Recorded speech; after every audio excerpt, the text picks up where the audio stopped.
You want a brain that changes fast. Here's the promise. In the next minute, you'll learn a single daily action that pushes your neural circuits to adapt quicker, focus deeper, and remember longer. No hacks, no fluff, just a clear lever you can pull today. Think of your brain as a living network that remodels based on what you repeatedly do. If you choose the right trigger, you accelerate that remodeling. The cost is small, the payoff is measurable. Ask yourself, if one habit could make learning smoother and attention steadier within 2 weeks, would you commit? We'll begin with the core truth. Your brain reorganizes with use. Then we'll install a simple habit tuned to how plasticity actually works, not how motivational posters want it to work. You'll use micro-novelty to spark salience without frying your focus. You'll end each practice block on purpose because closure locks in the gains. You'll stack short-term wins to convert into long-term changes. By the end, you won't be chasing motivation. You'll be running a system that makes your brain adapt faster on command. The 60-second brain promise. Here's the deal. 1 daily action, 1 minute to understand it, and a brain that upgrades faster than your current routine allows. The lever is consistency with intention, because your nervous system prioritizes patterns it can recognize, finish, and reward. When you repeat a focused micro-sequence and close it cleanly, your brain tags that experience as worth wiring. Over days, that tag shifts how easily circuits fire together, which you feel as steadier attention, fewer errors, smoother recall, and more reliable follow-through. You're not chasing motivation spikes. You're shaping pathways that favor efficiency. Think of it as teaching your brain a simple story with a clear beginning, middle, and end, then repeating it until the story becomes the default. You will run a 10-minute block that feels almost too easy. That is deliberate, because easy equals repeatable, and repeatable equals plastic. The block starts with a tiny, certain win to lower friction and prime momentum. Then you add 1 controlled twist to raise salience without blowing up focus. You return to stable reps where your brain collects clean feedback, which is the fuel for adaptation. You end on purpose, not when you feel drained, signaling completion so the nervous system can assign credit to the exact behavior you want to keep. That clean finish is the difference between random effort and reinforced learning, the shift from hoping change happens to making it likely. If previous habits collapsed, it wasn't a willpower problem. The system was too heavy, too loud, or too vague. You were asking the brain to wire chaos. This promise removes chaos. The target is simple, the duration is short, the rules are clear.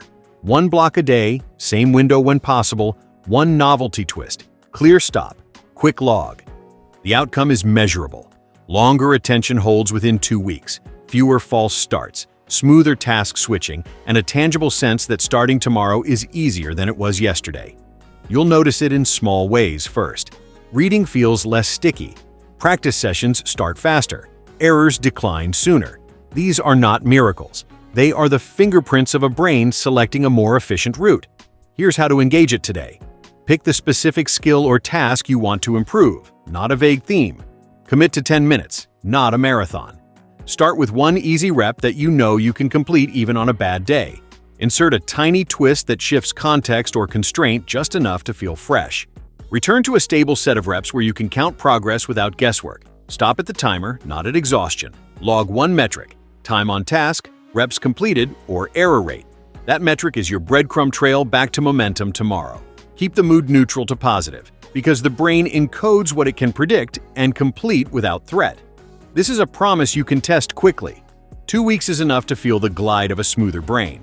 If resistance spikes, shrink the rep by half and keep the block. If boredom spikes, raise the novelty 1 notch tomorrow and keep the block. Never punish yourself by adding more time when you miss. Protect the pattern first, and the gains will stack. Do less, do it precisely, and let the circuitry catch up. When you honor the loop pays you back with speed. That's the 60-second brain promise turned into a daily reality. Plasticity, not hype. Neuroplasticity is your brain's built-in capacity to reorganize itself based on what you do repeatedly. It is not magic, and it is not reserved for recovery after injury. It is the everyday process of strengthening some connections, weakening others, and recruiting new pathways as tasks become familiar. When you practice a specific behavior with clarity and consistency, The networks responsible for that behavior become more efficient. You experience that as smoother execution, fewer mistakes, and quicker access to what you've learned. When practice is chaotic, scattered, or overloaded, the brain has no clean signal to reinforce, so changes feel random or temporary. The goal is to give your nervous system the right inputs, at the right intensity, for a long enough period that adaptation becomes the default. Here's the honest frame. Plasticity follows demand. If you ask your brain to do everything at once, nothing gets the repetition it needs to stick. If you push too hard, stress hijacks the process and prioritizes short-term survival over learning. If you keep switching goals, the system never gets a clear message. This is why the earlier promise focuses on small, finishable loops. The brain is a prediction machine. It learns fastest when it can anticipate what comes next, execute it, and receive a clean sense of completion. That completion is not just satisfying. It is data. It tells the system which patterns deserve more wiring and which can be pruned. Over time, that selective reinforcement turns effortful steps into streamlined sequences. There are boundaries worth respecting. Plasticity is not instantaneous. Neural tissue adapts across sessions, not within a single heroic effort. Gains appear first as control and consistency, then as speed and endurance. They prefer stability with modest challenge over chaos with intensity. Age does not disqualify anyone, but it does change the need for repetition and recovery. Sleep, nutrition, and stress modulation matter because they influence consolidation. You cannot outwork chronic sleep debt or wire clarity into a brain flooded with threat signals. You can, however, design practice that reduces noise and increases signal. 10 focused minutes daily with clear starts and finishes will outperform sporadic marathons that leave you cognitively hungover. So here is what plasticity looks like from the inside. At first, attention feels bumpy and progress feels slow. Then, the task begins to start faster. Errors decline earlier. Recovery from distractions improves. What used to take a long warm-up now takes a single cue. That cue becomes a reliable on-ramp to performance. The practice block ends before fatigue turns learning into slop, and tomorrow's start feels lighter because the brain recognizes the loop. This is not hype, it is mechanics. You are training a living system to choose the most economical route. The system listens to repetition, clarity, completion, and consistency. Give it those four, and it reshapes itself in your favor. Remove them, and you fall back to randomness and willpower battles you cannot win every day. The habit you can install. This is where theory turns into a lever you can pull today. Choose one skill or task that matters and shrink it to a 10-minute container that repeats so cleanly the brain can't miss the pattern. The habit is simple. Same window each day if possible. One tiny win to start, one controlled twist to raise salience, stable reps to gather clean feedback, a hard stop at the timer, and a quick metric logged before you move on. This design makes repetition frictionless, protects your focus from noise, and ensures the nervous system assigns credit to the behavior you actually want to keep. The goal is not intensity. The goal is signal purity. Intensity makes noise when it's inconsistent. Signal wins when it's repeatable. Start with a precise target that is concrete and finishable. One paragraph, one exercise, one scale, one problem set, one language drill. Make the first rep so certain that even on a bad day you will complete it. Certainty lowers cortisol, opens attention, and gives your circuitry a clean on-ramp. Then introduce a single, tiny twist. Change the tempo, shift the posture, tweak the constraint, or alter the input modality. Keep it subtle enough that focus stays intact but fresh enough that the brain flags the block as worth noticing. After the twist, return to stable conditions and run predictable reps that you can count. Counting is crucial because it turns feedback into data, and data is how the brain decides what to wire. End on purpose before fatigue muddies the pattern. Stopping at the timer protects quality and teaches your brain that completion is part of the loop. Immediately log one metric: reps, time on task, or error rate. One number is enough. That number is tomorrow's starting cue and proof that today counted. Do not add extra minutes to make up for a miss. Do not punish yourself with longer sessions, and do not negotiate with the timer. Protect the loop first, then let capacity expand naturally. If resistance feels high, cut the workload in half, but keep the appointment. If boredom creeps in, raise the novelty one small notch tomorrow, but keep the appointment. Consistency is the container. Adjustments live inside it. To make this habit stick faster, anchor it to an existing routine. Place it after something that already happens daily: coffee, a walk, a shower, a commute. The existing behavior becomes your ignition. Prepare the environment in advance so starting costs nothing. Put the tool on the desk, the book open to the page, the instrument tuned, the timer ready. Remove every decision that could stall you. Keep the mood neutral to positive. You are not trying to hype yourself. You are teaching your nervous system that this loop is safe, predictable, and finishable. In 2 weeks, you will feel the glide. Faster starts, fewer false starts, steadier focus, quicker error recovery. In 4 weeks, you will feel identity catching up. This is just what you do. The habit you can install is small by design and heavy in effect because it carries exactly what plasticity needs: clarity, completion, repetition, and just enough novelty to keep the flame alive. Dopamine's novelty switch. Your brain pays attention to what feels slightly new and clearly finishable. That combination drives learning faster than brute force. Dopamine is the signal that marks moments as worth wiring. It rises when the brain detects a meaningful change or a predicted win, then helps stamp in the pattern that led to that moment. The mistake most people make is chasing fireworks. Overstimulate, and you raise the threshold for engagement, turning everyday practice into a dull grind. Undershoot, and you get boredom, which tells the brain there's nothing to learn here. The sweet spot is controlled novelty. One small twist inside a stable loop that says, "Pay attention," without shouting. Here's how to use it in your daily block. Keep the spine of the practice identical, then change one thing that nudges salience. Shift the tempo by a notch, change posture from seated to standing, swap the input channel from reading to speaking, use a different constraint like left-hand-only typing for 60 seconds. Alter the visual field by moving to a brighter corner of the room. These are micro switches, not distractions. They wake up prediction without breaking continuity. After the novelty cue, return to the baseline conditions and run your core reps. That return is critical. It teaches the nervous system to generalize the fresh attention back to the exact skill you want to consolidate. The mechanism is simple enough to feel. Novelty sparks engagement. Engagement improves encoding. Encoding improves recall and execution on the next rep. When you repeat this pattern daily, you build a habit that stays interesting without becoming noisy. You are training your brain to expect progress within a familiar frame, not to demand constant entertainment. The rule is 1 change per session. Too many tweaks confuse the system and dilute the signal. 1 is enough to nudge dopamine, increase salience, and keep the block emotionally sustainable. Think of it as seasoning, not a new recipe.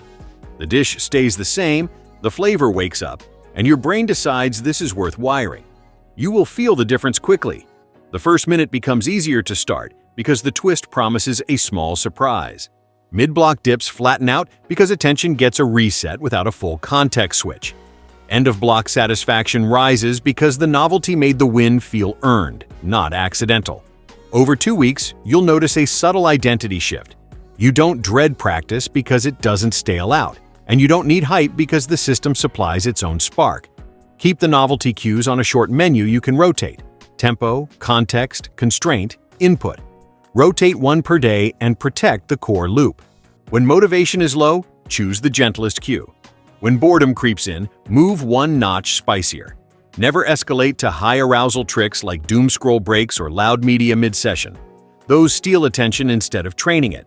Your aim is to teach the brain that small, predictable progress with a touch of newness is the most rewarding game in town. That is how dopamine becomes a guide, not a trap, and how your daily block keeps rewiring your brain at a pace you can actually sustain. Sequence termination magic. The brain learns best when it knows exactly where a sequence starts and where it ends. Clear beginnings. Focus attention. Clear endings signal the system to assign credit to the specific actions that produced a win. That credit assignment is what turns repetition into wiring. When you leave a practice block open-ended, the nervous system struggles to decide which part mattered. When you close a micro-sequence on purpose, you tell it, "This is the pattern to keep." The result is a stronger, cleaner memory trace and a faster transition from effortful steps to smooth, automatic flow. This is not about stopping early to avoid work. It is about finishing precisely to make the work count. Here's the practical shape. You define a small, finishable unit before you begin. 5 clean reps, 1 paragraph that meets a clear criterion, a single passage at a controlled tempo, a set number of problems with accuracy as the standard. As you move through the unit, you avoid scope creep that blurs the boundaries. You stay inside the constraints, so your brain experiences the rhythm of start, execute, complete. When the last rep hits the standard, you end the set deliberately. You don't tack on one more from guilt or hype. You mark completion with a brief exhale, a note of the metric, and a conscious shift out of the loop. That ending is the flag that tells your circuitry to store the pattern intact. Why is this so powerful? Because learning is not just exposure, it is the pairing of action and outcome in a way the brain can track. When sequences lack closure, the outcome gets noisy. Maybe you pushed too far and quality collapsed at the end, so the nervous system encodes fatigue and sloppiness alongside the skill. Maybe you stopped midstream without a clear finish, so the brain doesn't tag the behavior as a successful unit. Over time, those fuzzy loops create inconsistent recall, shaky execution, and a sense that progress slips through your fingers. Sequence termination flips that dynamic. It preserves quality, compresses the story of what happened, and makes the next start lighter, because your brain expects another clean arc. You will feel it as a subtle shift in confidence. The block ends, and you can say, without doubt, that you did the exact thing you intended to practice at the standard you set. Tomorrow, the first rep comes online faster because the brain recognizes the pattern and anticipates the reward. This is also how you prevent overtraining your focus. Stopping at a crisp end protects the signal-to-noise ratio. It keeps the final moments of practice clean, which is what your memory consolidates most strongly. That's why chasing a burnout finish is counterproductive. The last impression dominates consolidation. Make it clean, and your next session inherits that clarity. To implement this reliably, pair the timer with a finish line. The timer protects the container. The finish line protects the quality. If you reach the finish line before the timer, stop and log early wins. If the timer hits first and you are one rep away, do not sprint through sloppiness. End the block, note what remained, and start there tomorrow. This preserves trust in your system. It teaches your brain that you are consistent and predictable, which reduces friction at the next start. If you miss a day, do not compensate by smashing longer sets. Return to the same small sequence and reclaim the habit of clean finishes. That steadiness is what lets plasticity accumulate. Think of each micro-sequence as a sentence in the language your brain is learning. Full stops make the sentence readable. Run-on effort confuses the meaning. Put punctuation on your practice. Begin with intention, execute with attention, end with precision. In 2 weeks, the difference is obvious. Fewer ragged endings, less dread of starting, more automatic flow inside the block. In 4 weeks, you are not negotiating with yourself. You are following a script your brain already believes. Sequence termination is the quiet multiplier behind every durable habit because it does what repetition alone cannot do. It tells your nervous system exactly what to remember and gives it a clean reason to remember it.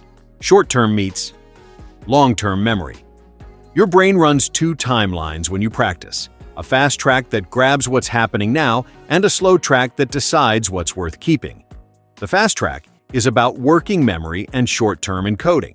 It handles the immediate pattern, the feel of the movement, the logic of the sentence, the order of the notes. It's volatile and easily disrupted, but it lets you shape precision in real time. The slow track is consolidation. It reviews what you did, filters the noise, and writes the useful parts into more durable storage so tomorrow feels easier. You experience this as practice feeling sticky the next day, not because you tried harder, but because the brain reallocated resources overnight to make reuse cheaper. Your daily block should respect both timelines. In the first few minutes, you leverage the fast track.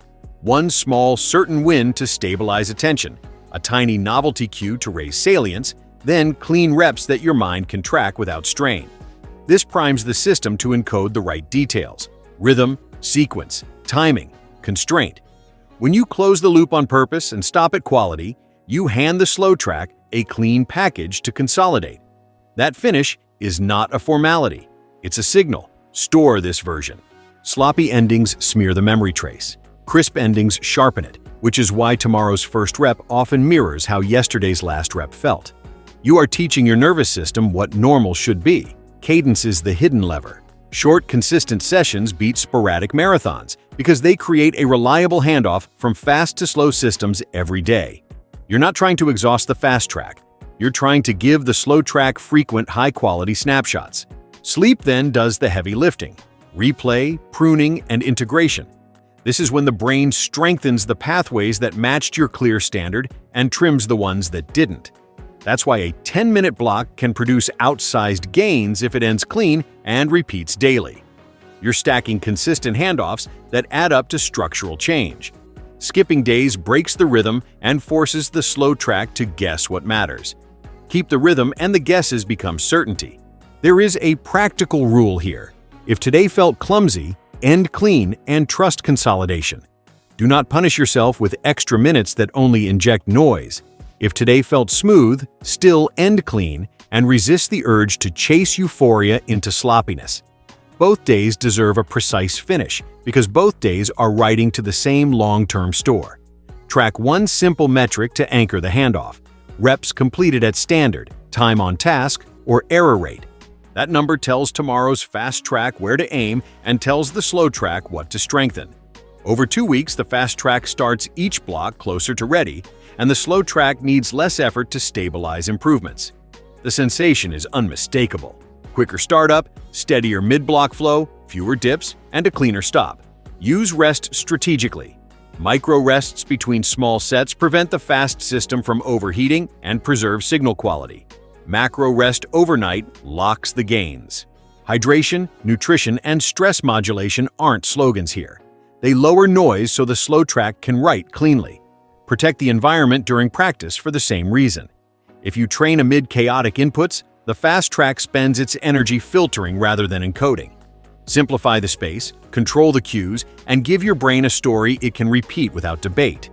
Begin with intention, execute with clarity, end with precision, and let the slow system do what it's built to do. This is how fragile skill becomes stable skill. It isn't drama. It's cadence, handoff, and consolidation working in your favor. Exercise as a plasticity primer movement is your most reliable pre-practice amplifier. Light to moderate exercise shifts your brain into a state that learns faster by increasing alertness, blood flow, and neurochemical readiness without tipping into jittery overdrive. Think of it as warming the learning circuits, not just the muscles. The goal is to make your next 10 minutes of focused work land deeper with less effort. You're not training for endurance here. You're priming for plasticity. The sweet spot is short, controlled, and repeatable, so your brain starts to expect a clean on-ramp to focus right after you move. Here's the shape to run. Choose a 5 to 8 minute movement block that you can do anywhere, every day without negotiation. Brisk walking, light cycling, easy jump rope, mobility flows, step-ups on a stair, shadow boxing at a conversational pace. Keep breathing smooth and posture tall. You should feel warmer, more awake, and slightly sharpened, not winded. When you finish, there is no scrolling, no inbox check, and no snack run. You go straight into your 10-minute practice block while the primed state is fresh. That immediate handoff is the whole point. If you insert a gap, the benefit leaks away into distractions that your brain learns to chase instead of the task you care about. Intensity discipline is non-negotiable. Too hard and your attention gets noisy, heart rate dominates awareness and precision drops. Too easy, and nothing changes. Aim for the pace where you could speak in full sentences, feel circulation increase, and notice posture aligning. If you wear a tracker, you can call it a low aerobic zone. If you don't, use perceived exertion, about a 4 out of 10. Err on the side of undercooked rather than overheated. You're preparing a brain, not proving your grit. On heavy days, cut the time to 3 minutes and keep the handoff. On low-energy days, choose the gentlest option like a mobility flow to reduce friction while preserving the routine. Timing is flexible, but consistent windows win. Before practice is ideal for most people because it raises readiness at the exact moment you need it. After practice is useful when you want to reinforce mood and motivation without disrupting focus during the block. If you split, do 3 minutes before and 3 minutes after. Morning or afternoon both work. Pick the time you can protect. Outdoors is a bonus for light exposure and novelty. Indoors is perfectly fine for reliability. Keep a backup plan for bad weather so the appointment never slips. The brain trusts what happens regardless of conditions, and trust reduces resistance at the next start. Pair movement with a simple cue ritual to strengthen the association. Lace the shoes, set a timer, start the track you only use for priming, move, stop, walk to the workstation, hit the second timer, and begin the block. Make the sequence feel like one unbroken motion. Over 2 weeks, your nervous system starts treating the movement as the on switch for focus. The urge to procrastinate loses its grip because you've trained a faster state change, from scattered to ready in under 10 minutes. This is especially powerful if you work at a desk all day. The contrast between sedentary and light movement resets posture, breath, and arousal, so cognition doesn't have to climb uphill. If you already train hard in separate workouts, keep this primer distinct. It's not your workout, it's your ignition. Do not turn it into intervals, max reps, or skill training. Do not track it like a performance metric. Track completion only. The moment it becomes a test, you inject pressure where you need reliability. If you feel joint discomfort, switch to low-impact options. If you're under the weather, use gentle mobility seated or standing. The principle is the same. Create a predictable bodily shift that your brain can associate with high-quality learning immediately after. Keep it clean, keep it short, and honor the handoff to practice. Movement primes the canvas. Your 10-minute block paints the stroke the brain will remember. Micro-novelty without overload. Attention thrives on freshness, but learning thrives on stability. Your job is to feed both without letting either one dominate. Micro-novelty is the smallest possible change that wakes the brain up while keeping the core of the task the same. It nudges curiosity, brightens salience, and prevents the dulling that comes from absolute repetition. Yet it preserves the conditions your nervous system needs to encode cleanly. The right dose lives just above familiarity and well below distraction. You should notice the twist, smile at the difference, and immediately feel ready to return to baseline. If the change steals focus or invites rabbit holes, it's too big. If you barely feel it, it's too small. Build a short menu you can rotate without thinking. Tempo shifts are reliable, one notch faster or slower for a single minute before you settle back into normal pace. Context shifts keep things fresh. Stand instead of sit, move to a brighter spot, face a window for one block, then return to your regular setup. Constraint shifts sharpen control. Right-left-handed for one line if you're right-handed. Practice a passage with eyes gently closed for 30 seconds. Type with 2 fingers for a few lines to exaggerate precision, then return to normal. Input shifts wake different circuits. Read one paragraph aloud, then go back to silent reading. Listen to a short reference clip, then play the same passage with standard technique. Each micro-novelty happens once, then the session returns to its default. That return is what tells the brain the core task is still the hero. Run one change per session. Layering 2 or 3 might feel exciting, but it blurs the signal the brain is trying to strengthen. You want a crisp before and after inside the same 10-minute block. A brief sparkle, then a steady groove. Keep a gentle cadence across days. If yesterday's novelty was context, choose constraint today. If today felt a bit too spicy, choose the softest option tomorrow. This rotation keeps the loop interesting without inflating your stimulation threshold. High arousal jolts, like checking social feeds mid-block, loud music that hijacks attention, or switching to a different app, are not novelty. They are detours. They train your brain to hunt bigger hits and abandon the task that actually matters. Test your dose with 2 questions. Did the change make the first rep after it feel easier or harder? It should feel easier, as if your brain leaned forward without strain. Did the novelty disappear when you return to baseline? It should. If you find yourself clinging to the twist or craving more twists, you've crossed the line into entertainment. Dial it back by half. If you barely noticed anything, increase the intensity a notch tomorrow. Keep the loop intact. Tiny win, micro-novelty, stable reps, clean stop, 1 metric logged. After a week, you'll sense the block breathing better. Starts come quicker because there's always a small surprise on the horizon. Middles feel smoother because attention resets without a full context switch. Endings feel earned because the session had shape. This is how you make daily practice resilient to boredom without paying the price of distraction. You are training your nervous system to prefer subtle freshness over dramatic stimulation, which preserves your ability to focus in ordinary conditions. That preference is a competitive edge. It lets you show up and do quality work anywhere, not just in perfect environments. Keep novelty small, schedule it once, let it wake the system, then get back to the work you want wired. The result is a block that stays alive for months, not days, and a brain that learns to see your routine as the most interesting thing in the room. The 10-minute focus ladder. Focus is a capacity you build with rhythm, not force. The focus ladder gives you that rhythm in a compact, repeatable frame that converts minutes into measurable gains. The ladder has 3 rungs that flow without friction. You begin with a short ramp that stabilizes attention and delivers a guaranteed win.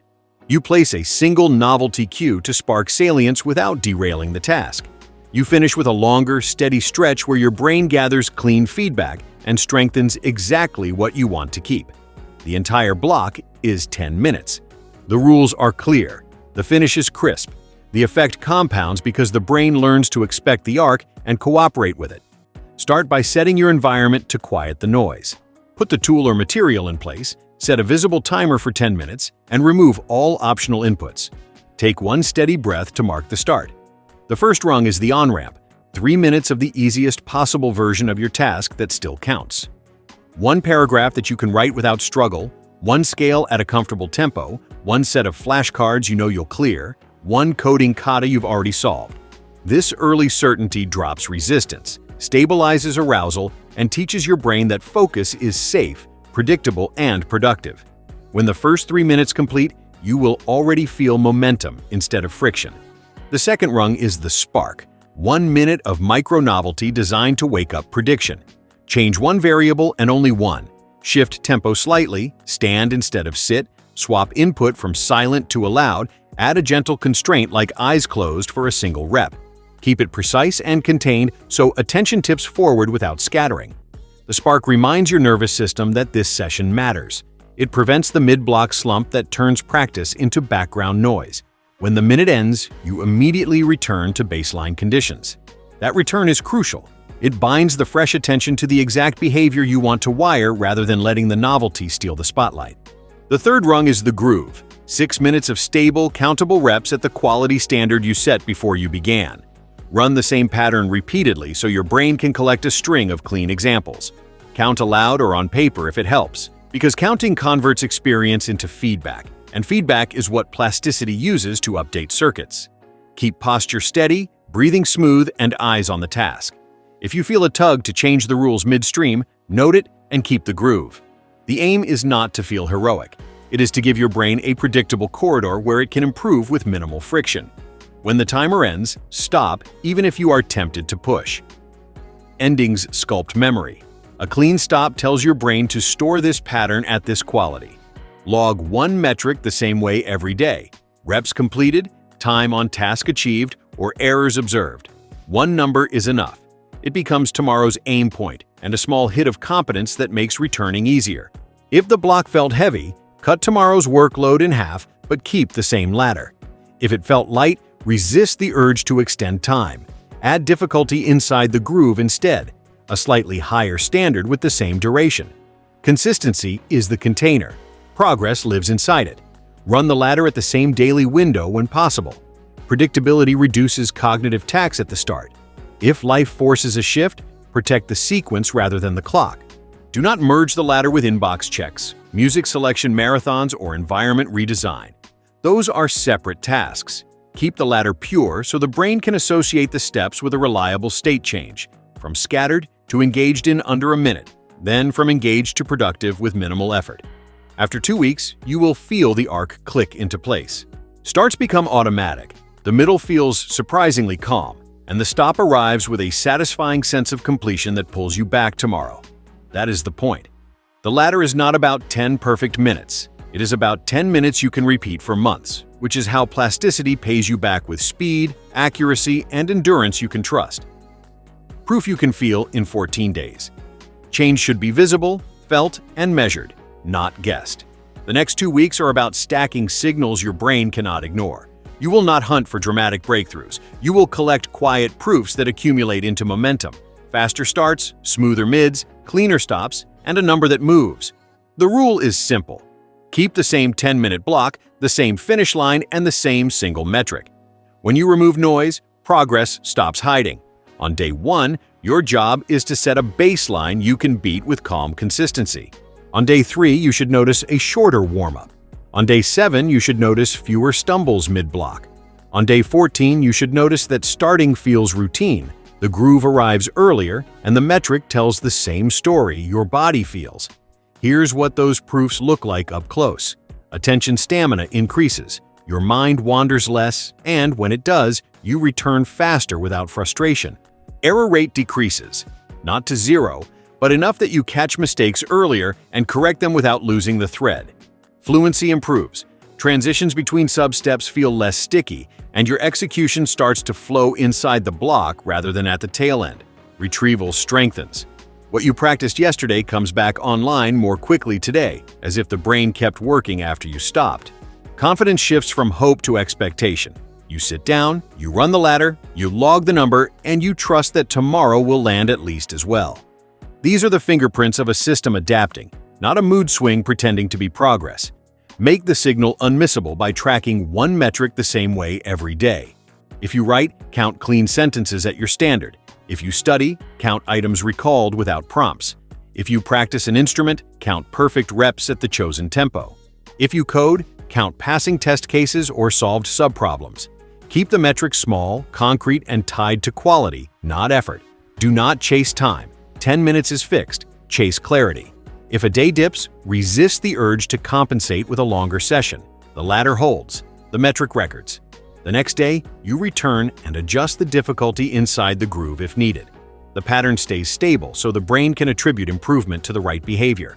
Expect variability and treat it as data, not drama.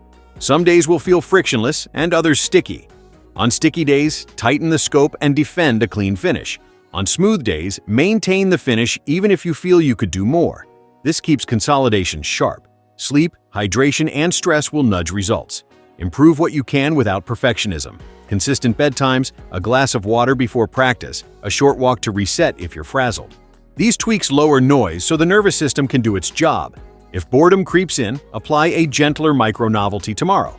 If resistance rises, have the workload and keep the appointment. You are training reliability, not heroics. By day 14, you should be able to read your log like a story. The first few entries show finding your footing.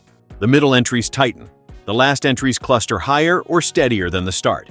Pair that number with lived sensations. Quicker entry into focus, fewer mid-session detours, smoother endings that satisfy instead of deplete. That combination, metric plus felt change, is your proof. You will also notice a psychological shift that matters more than any single data point. Starting costs less.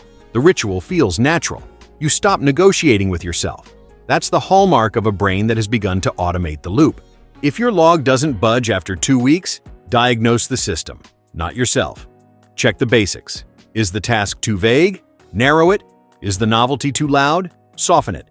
Are you ending sloppy? Stop at quality and protect the finish line. Is the metric ambiguous? Choose a clearer one. Most stalls are signal problems, not character flaws. Fix the signal and the system will respond. The promise stands. Small, clean, daily work rewires faster than sporadic effort. 2 weeks is enough to feel it. Keep going, and the gains become self-propelling, because nothing motivates like proof you can feel in your own hands. Objection. Takedowns that stick. No time. Tried before. Get bored. These aren't personality flaws. They're system issues, and each has a clean fix that preserves your loop without inflating effort. If time feels scarce, shrink the unit, not the promise. Keep the 10-minute container, cut the workload inside it by half, and protect the start and stop with absolute discipline. The brain trusts what happens regardless of schedule chaos, and trust lowers the cost of starting tomorrow. If you truly can't defend 10 minutes, run a 5-minute micro block with the same arc. Tiny win, 1 micro novelty, stable reps, clean stop, 1 metric. Do this for 3 days, then climb back to 10. You didn't break the chain. You protected it at a smaller scale so momentum could survive. If you tried before and it didn't stick, the program was likely too heavy, too loud, or too vague. Heavy means the task demanded more energy than your worst day could afford. Lighten the first rep until it is insultingly easy to complete. Loud means stimulation hijacked attention and raised your engagement threshold. Swap flashy novelty for a subtle cue you can ignore the second you return to baseline. Vague means the brain didn't know what success looked like. Define one quality standard you can count. Clean sentences, correct notes, precise reps. Set the finish line before you begin. When the brain senses clarity and closure, consolidation finally has something to work with. If boredom kills your drive, make freshness predictable and small. Rotate a 4-item novelty menu. Tempo, context, constraint, input. Use one per session, then return to baseline. The aim is a gentle tilt toward attention, not a dopamine binge. Schedule novelty on a 2-day cadence if you tend to stale out quickly. If boredom still spikes, tighten scope rather than hunting bigger thrills. Smaller targets produce more wins per minute, and wins are the most honest antidote to boredom. Also, log a second occasional metric tied to flavor, not performance, like perceived ease on a 1 to 5 scale once every few days. Seeing ease rise even when output holds steady keeps motivation grounded in reality. If perfectionism derails you, enforce the timer and the finish line like flight rules. Endings sculpt memory more than mid-session heroics. Stopping clean teaches the brain to store quality and makes tomorrow's start feel lighter. If guilt appears at the bell, reframe it as the tax that buys consolidation. You are paying now, so your future self moves faster with less effort. If you miss a day, don't compensate with a marathon. Resume the standard block and reclaim rhythm. Compensation teaches the nervous system that practice equals punishment. Rhythm teaches it that practice equals progress. If your environment sabotages focus, pre-build a start ritual that collapses decisions.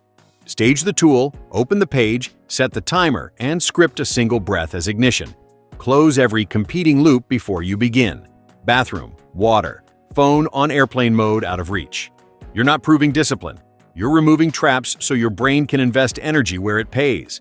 If people interrupt you, move the appointment earlier, hang a visible Do Not Disturb token, or run the block in a different micro-location. When interruptions still happen, restart the 10-minute timer from 0 without blame. Clean beginnings are more important than partial fragments. If anxiety spikes at the start, lower the physiological load. Turn off overhead fluorescence, sit tall with feet grounded, exhale longer than you inhale twice to settle arousal, then begin. Keep your first rep so easy you can complete it even with shaky hands. Anxiety fades when your nervous system gets evidence that the loop is safe and finishable. Provide that evidence daily. If self-talk gets harsh mid-block, place a single line on a sticky note in view. Count the reps. Counting drags attention out of rumination and back into the groove without drama. If results feel flat, diagnose the signal. Is the task concrete? Make it smaller. Is novelty stealing the show? Soften it. Are endings sloppy? Stop at quality. Is the metric murky? Choose one number you can't argue with. Are you skipping sleep? Stabilize wind down and wake time before you add complexity. Fix one variable at a time so you know what moved the needle. Keep the rest of the loop identical so your brain attributes change to the right cause. When objections appear tomorrow, they won't be enemies. They'll be cues to adjust within the same container. That's how habits survive real life. Not by force, but by design that absorbs friction and keeps you moving forward, 10 honest minutes at a time. The identity flip conclusion. You started this journey looking for motivation. What you built is a system that makes your brain learn faster on command. That shift matters more than any single win because it changes who you believe you are when you sit down to work. You're no longer negotiating with a mood. You're running a loop that your nervous system already trusts. A tiny win to open the door, a spark to wake attention, a groove that gathers clean feedback, and a finish that tells your brain what to keep. The identity flip is simple. You don't chase focus. You create it. You don't hope for progress. You manufacture it in 10 honest minutes day after day until your circuits choose efficiency without asking permission. This is what durable change feels like from the inside. Starting costs less because your brain expects the arc and meets you halfway. Mid-block flow arrives earlier because the path has been cleared by repetition, salience, and clean endings. Stopping feels satisfying rather than guilty because you know the last impression is the one that consolidates. Metrics move because the signal is pure. Confidence rises because proof keeps showing up in your own hands. You've installed a habit that rewires without drama, and that is the quiet superpower behind rapid skill growth, deeper focus, and a calmer mind under pressure. Carry this forward with a simple pledge. Protect the container even when life gets messy. Adjust the contents gently, not the structure. Keep novelty small, keep standards clear, keep endings crisp, and keep one number you can't argue with. When resistance appears, scale the workload, not the promise. When boredom appears, refresh the flavor, not the recipe. When a day gets away from you, return without penance and run the exact loop you trust. The goal is not perfection. The goal is identity, the kind of person who turns 10 minutes into momentum on demand. That identity compounds into weeks, then months, then a brain that reaches for the efficient route automatically. This is your new baseline. You are not waiting for the right conditions. You are the condition. You have a simple habit that changes your brain faster because it speaks the language plasticity understands: clarity, consistency, completion, and just enough spark to keep the story alive.